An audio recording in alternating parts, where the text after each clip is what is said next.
The hull of the violin echo creaked like an old man settling into his favorite chair. Somewhere deep in the bowels of the ancient diplomatic vessel, Kalen Voss crouched with a hydrospanner in one hand and a grimy panel half-pried open in the other. The panel was supposed to regulate atmospheric moisture. Instead, it sounded like it was attempting to whistle a sad tune through dust-clogged vents. "Come on, sweetheart," he muttered to the panel. "Just a little more cooperation, and we can both pretend you're still useful." The panel responded by sparking. Kalen sat back, wiping his forehead with a sleeve that only made things dirtier.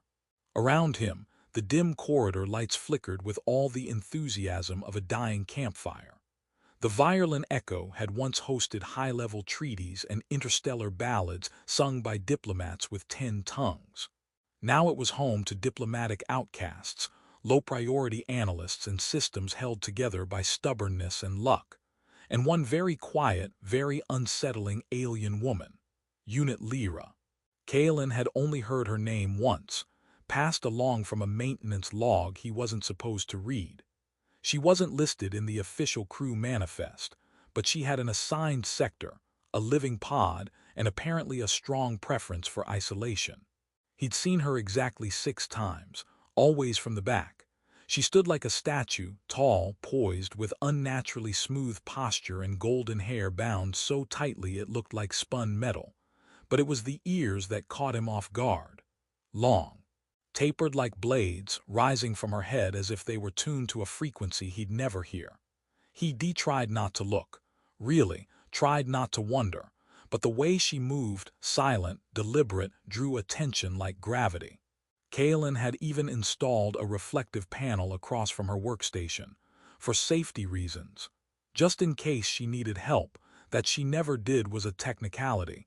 His stomach grumbled, lunch hour, which meant a protein bar that tasted like caffeinated sand and another awkward walk through the C-deck corridor, past her station, past her silence, past the part of the ship that somehow felt colder than space.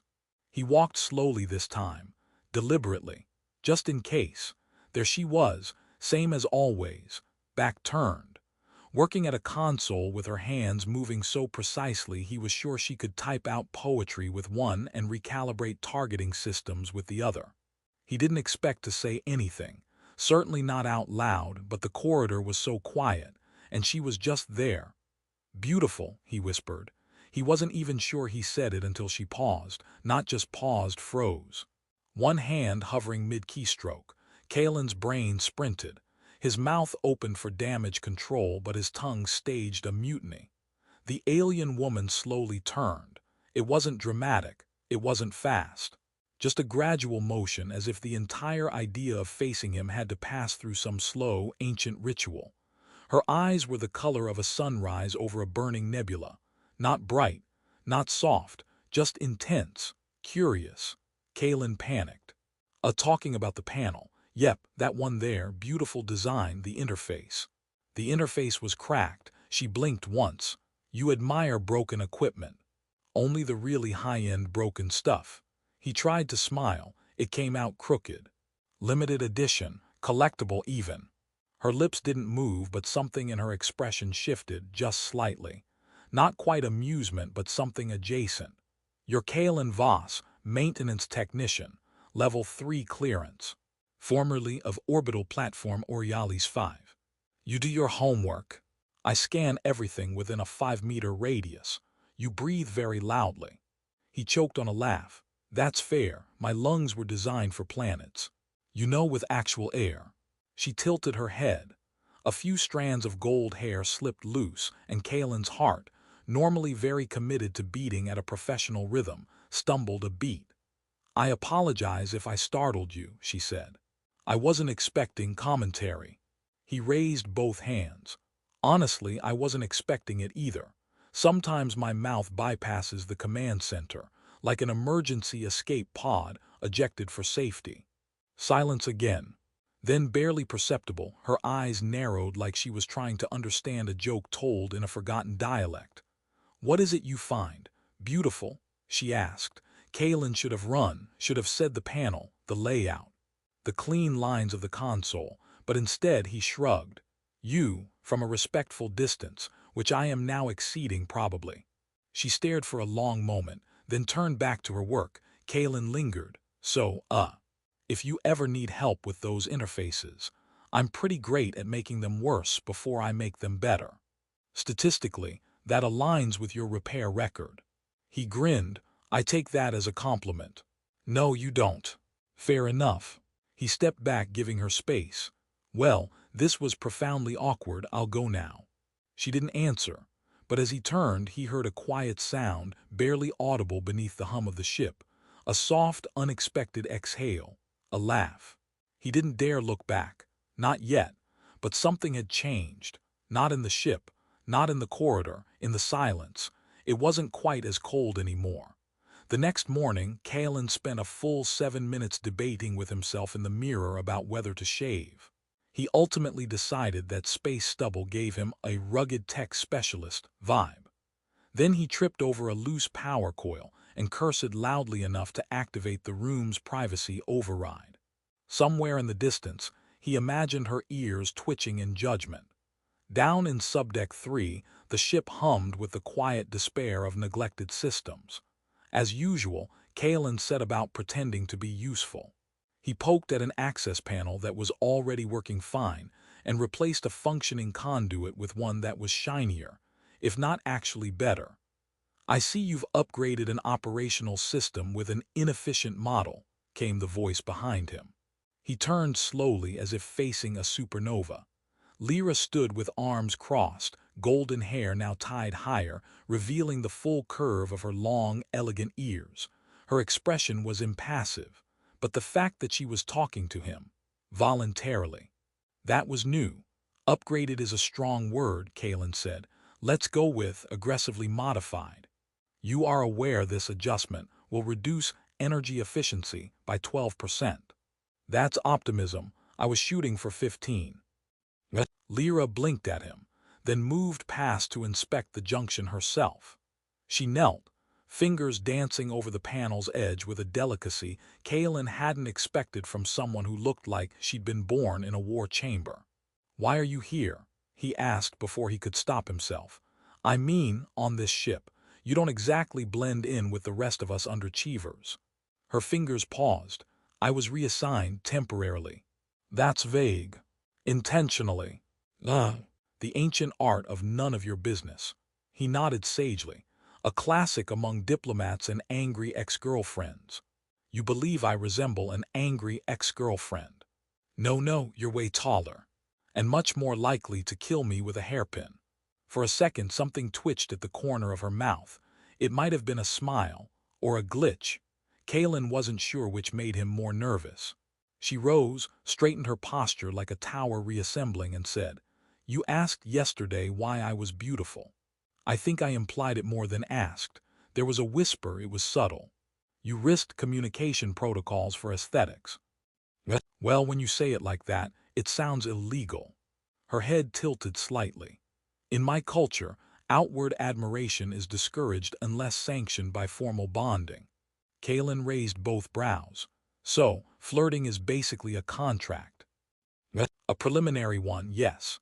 Signed, witnessed, and reviewed by an emotional clarity council. He burst out laughing, and I thought Terran dating apps were brutal. I failed to see the humor. That's okay, he said. I failed to understand quantum flux alignment on a good day. We all have our burdens. She glanced back at the panel, then at him. Your modifications are not efficient, but they are creative. I'll take that as a compliment. You shouldn't. He smiled anyway. The next few days developed an odd rhythm. He found reasons to be near her sector, systems to recalibrate, panels to realign, conduits to question. Lyra, for her part, began requesting diagnostics she could have easily run herself. Each visit grew a little less formal, a little more strange. At one point she asked, Is your shirt designed to be asymmetrical? He looked down. It was symmetrical until I crawled through a recycling chute. You chose to enter a waste processing system. I was rescuing a maintenance drone. It beeped at me like I'd insulted its grandmother. Her eyes narrowed thoughtfully. I believe I like the drone. Their interactions grew into a daily occurrence. Lyra even began showing him alien console systems, cryptic designs with curving inputs and glimmering scripts that pulsed faintly when touched. Kalen struggled with them, often managing to activate strange protocols, or, once, an ambient meditation program that filled the air with the sound of whales arguing underwater. You must stop pressing glowing things without reading, she scolded. That's like telling a moth not to love the moon, he replied, or telling you not to scan everything within 5 meters. Taché, she murmured. Then one cycle, just after their usual exchange about inefficient duct routing, she asked, "What are your thoughts on interspecies recreational bonding?" He stared. "I have several. Most of them involve questions about which species, how many tentacles are involved, and whether this is a quiz. It's hypothetical. Well, in that case, bonding's great, recreation's even better, interspecies," he shrugged. "Honestly, if you can laugh with someone and not die from their breath spores, you're already ahead of the game. I do not emit spores. Then I'm halfway in love." That almost smile came back. "You exaggerate." He grinned constantly. They were interrupted by a sudden ping from the comm system. Lyra stiffened. Her fingers flew over her console, eyes scanning data with focused intensity. "What is it?" Kalen asked, stepping beside her. "An automated distress signal," she said. "Old encryption. It matches a diplomatic library platform that went dark 3 cycles ago. It shouldn't be transmitting. Ghost signal. Possibly, or worse, bait." She turned to him. "I need a partner to investigate. I am requesting you." Kalen blinked. "Me, I trip over my own boots." "You're adaptable, irritating, but resourceful, and I trust your ability to panic in creative ways." "Well, when you put it that way." She nodded. "We leave in 1 hour." As she walked off, Kalen called after her, "Hey, is this formal bonding now?" She didn't turn around, but he swore he heard a laugh. Kalen had never been in a shuttle this clean. No rattling panels. No buzzing wires taped down with hope and lies.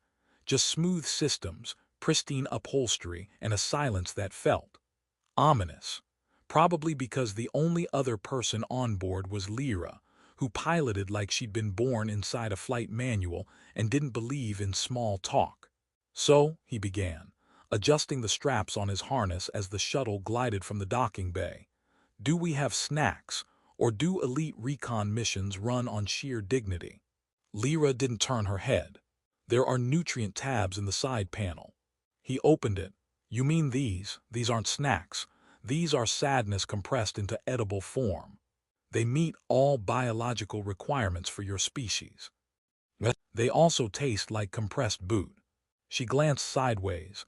"I assume you've eaten a boot." "Only emotionally." Their shuttle cut through space like a blade, slicing through a field of debris orbiting the diplomatic library station, known as Resonant Vault Theta. The platform, once used to archive ancient treaties and host cultural exchange events, had been offline for months. No distress, no reports, just dead silence. Now, suddenly, a signal. Kalen leaned closer to the console. "Is it me, or does that station look extra creepy today?" Lyra zoomed the feed. Power is minimal. Life support is partially functioning, but systems show a new AI directive activated 3 days ago. New directive. Unknown. The AI core shouldn't be operational at all. This signal was meant to stay buried. That's comforting. It wasn't meant to be. They docked manually, because of course the automatic port wouldn't respond. Kalen grumbled the entire time as he pulled on his pressure vest and adjusted his toolkit. Lyra, elegant as ever, moved with calm efficiency. "Stick close to me," she said. "The AI could interpret new life signs as a threat." Comforting strikes again. Inside, the vault was a graveyard of peace treaties and failed negotiations. Holographic banners hung lifeless in the stale air. The once warm lighting had been replaced by the cold glow of emergency systems, flickering like forgotten candles. As they stepped through the corridor, Lyra held up a scanner. Multiple heat signatures, faint, not human. Hostile. She hesitated, unclear. He pulled out a pulse emitter and checked its charge. I am not trained for anything unclear. I'm barely trained for toast. They reached the AI core chamber, a vast dome of glowing circuits and suspended data prisms. At its center floated the core node, softly pulsing. A voice echoed. Organic presence detected. Identity mismatch. Defensive posture authorized. Whoa, whoa, Kalen raised his hands. Can we just say hi and not get vaporized today? Lyra stepped forward. I am Unit Lyra 17, Diplomatic Protocol Lineage. Core access requested. The node's glow intensified. Recognition partial. Emotional deviation detected. Status compromised. Kalen looked at her. Did it just call you emotionally compromised? I may have failed a baseline evaluation recently. That's so charming I could scream. Lyra's fingers flew over the terminal. The AI is running on an old security doctrine, pre-reform. It thinks any emotional variance equals risk. So basically, you're too human for it to trust. It would appear so. The voice boomed again. Organic male, unknown classification, purpose, interrogation. Interrogation, Kalen squeaked. I left my bravery back on the ship. The floor under him lit up and he was suddenly surrounded by a transparent containment field. He poked it. It hummed. Great, I'm in an intergalactic hamster ball. Lyra stepped between him and the AI core. You will not harm him. Emotion detected, deviation escalating, breach imminent. I'm not even doing anything, Kalen shouted. She's the one emoting all over the place. Lyra looked over her shoulder. You're not helping. I never am. She turned back to the core and spoke in a language Kalen didn't recognize, rapid, precise, like slicing data with a scalpel.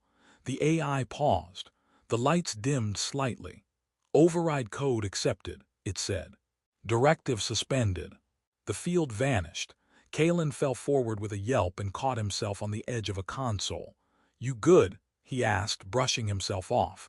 Lyra didn't answer. She was swaying slightly, her skin paler than usual. Lyra. She sank to one knee. Kalen caught her. You burned your credentials, he said quietly. Didn't you? I used ambassadorial overrides. Codes tied to my family's diplomatic corps. They'll be alerted. They'll know I disobeyed. They'll come for you. She nodded once, then looked up at him. But I protected you. He held her for a moment, then said, You realize that's the most romantic thing anyone's ever done for me. She blinked. I disarmed an ancient AI and broke galactic law. Exactly, beats flowers. She almost smiled. They left the vault just as auxiliary systems began to fail. The AI granted them safe passage but warned that its power cycle would collapse in 20 hours. Kalen suggested sending a message back to command. Lyra disagreed. No one must know we were here, she said. Yet. Right. Secret dates with rogue AIs. Totally normal. Back aboard the shuttle, Kalen finally slumped into his chair and sighed. Next time you want to go somewhere, he muttered, how about a spa planet? Lyra, pale and tired, whispered, You wouldn't enjoy it. Why not? They don't serve compressed boot. He snorted, then grinned. You're learning. The shuttle hummed with a nervous energy, or maybe that was just Kalen. He sat sideways in his chair, chewing on the corner of a ration packet that claimed to be beef-flavored, though it had all the personality of damp cardboard. Lyra sat across from him, arms folded, gaze fixed out the port window at the slow-moving stars.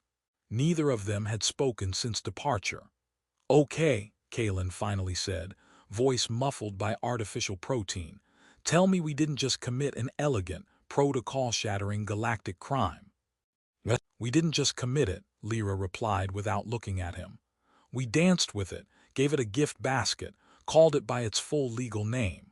Right, because what's a little war crime between friends? He sighed. Think we'll be court-martialed, or just vaporized? Most likely reassignment, she said, or emotional recalibration. See, when you say emotional recalibration, I hear brain soup. She didn't argue. They docked back on the Violin Echo in silence, but the air around them felt thick, like the ship already knew something had changed. Kalen kept glancing sideways at her as they walked. Lyra's posture remained composed, but her fingers twitched every so often, like static pulling at invisible threads. Her usual quiet had a tension to it now, a flickering weight behind the stillness. "Command flagged our departure," she said quietly as they passed through the security checkpoint. "They'll want a report." Kalen groaned.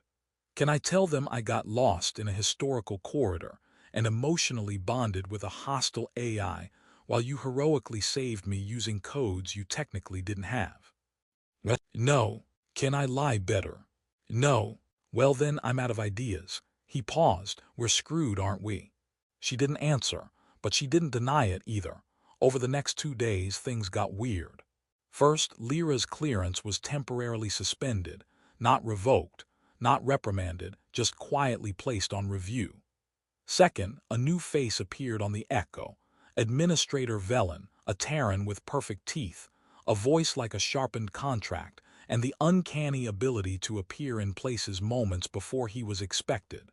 "Ah, Voss," Velen said the first time they crossed paths, placing a friendly hand on Kalen's shoulder with all the warmth of a cold scalpel. "I hear you've been invaluable lately. Inspiring work, especially in your extracurricular efforts." Kalen blinked. "I fix panels." "Do you? Is that what we're calling it?" He smiled. "I look forward to your formal report." After Velen vanished around the corner, Kalen turned to Lyra, who had been observing silently. "He knows everything, doesn't he?" "He suspects," she said, "and suspicion is the first step toward recalibration."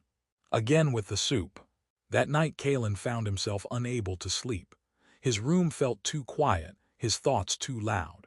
He got up, pulled on a jacket, and wandered toward the system's deck, the one closest to Lyra's quarters.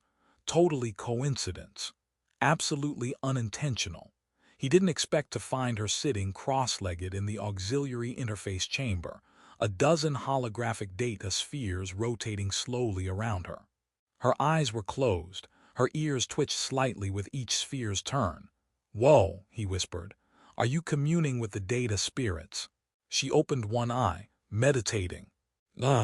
Is that what it's called, when you're levitating emotional damage in 3D?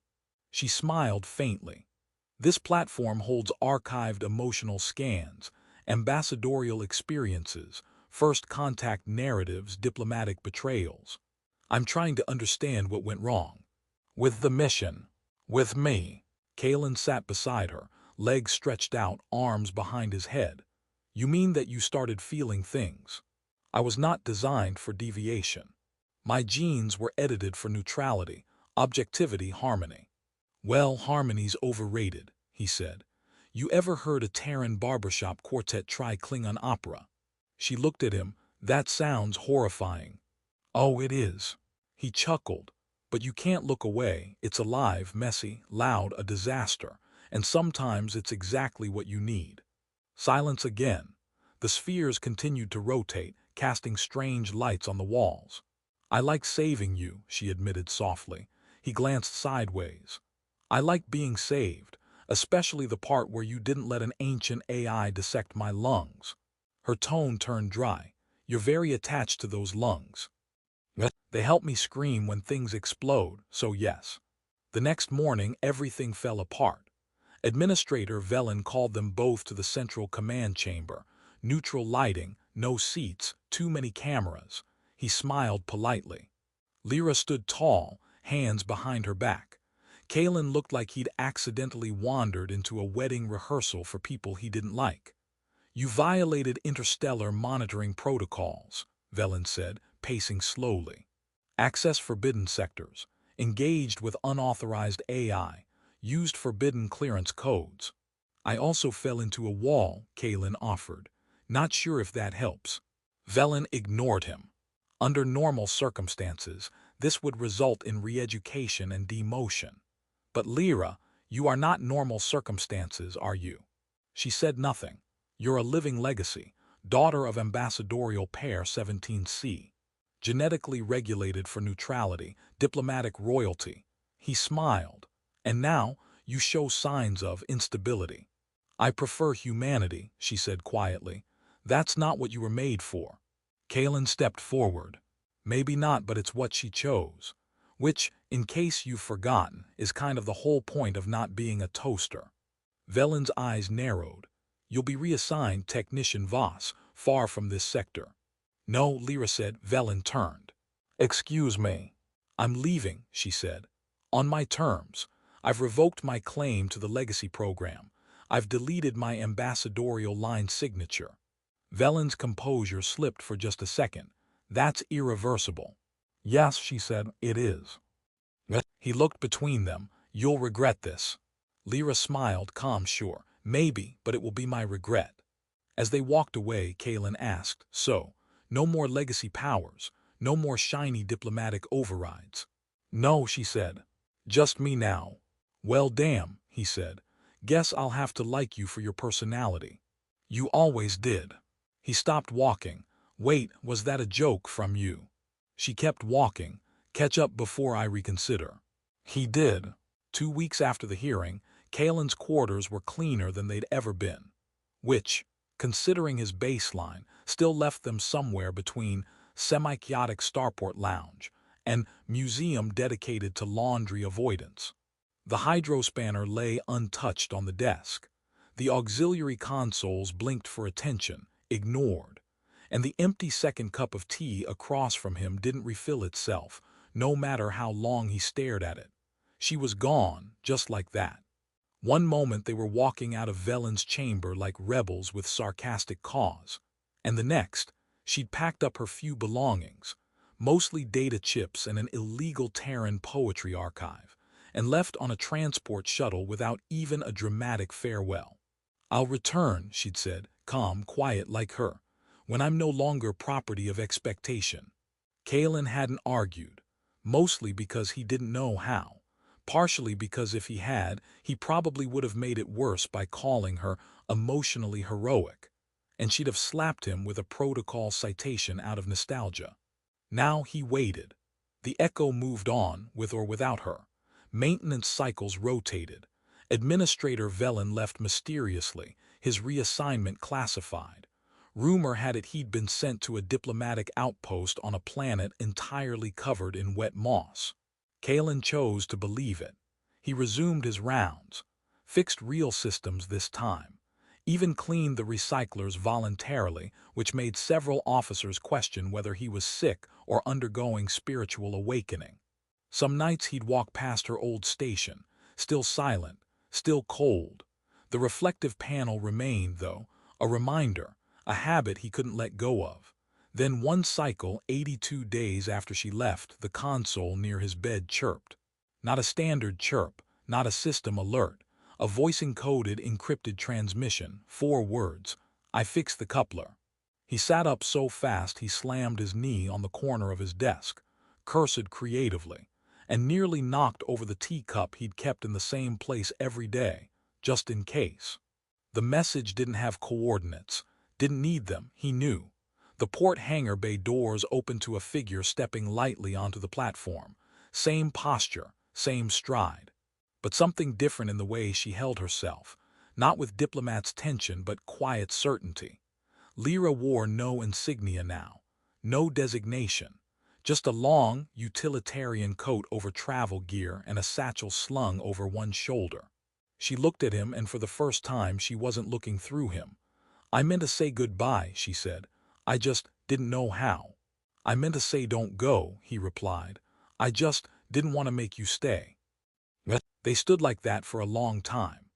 Finally, she walked forward, stopping only when she stood close enough for him to see the small silver ring looped around the end of one ear, a Terran token of freedom, sometimes used by ex-diplomats as a symbol of renunciation. You still breathe loudly, she murmured. You still judge silently, he replied. We're a match made in malfunction. She smiled. No hesitation this time, no programming, just her. I've been traveling, she said. Seeing the galaxy for the first time without filters, without requirements. It's chaotic, overstimulating, terrifying. And I love it. He took her bag wordlessly, and they walked together through the hallway. So, he said, you still emotionally compromised. Always. Recalibration never took. I burned the manual. I approve. They paused at the old junction, the one with the cracked panel he'd pretended to repair all those cycles ago. She traced a finger along its edge. You never fixed this. I was hoping you would. She removed a new coupler from her bag and snapped it into place with graceful precision. A soft blue light pulsed. He nodded, impressed. I guess this means you're officially back. No, she said, it means I chose to return. Later that evening, as they sat across from each other over 2 steaming cups of actual, brewed tea, not the replicated mud Kalen had suffered for months, she looked out the viewport. What now? She asked. Well, he said, I thought we'd start with finishing that emotional bonding protocol you mentioned. Maybe skip the witnesses, unless you count the security droid. The droid is biased. Only toward you. I caught it humming when you were gone. She looked at him, long, unbroken. I'm not who I was, she said. Good, he replied, because who you were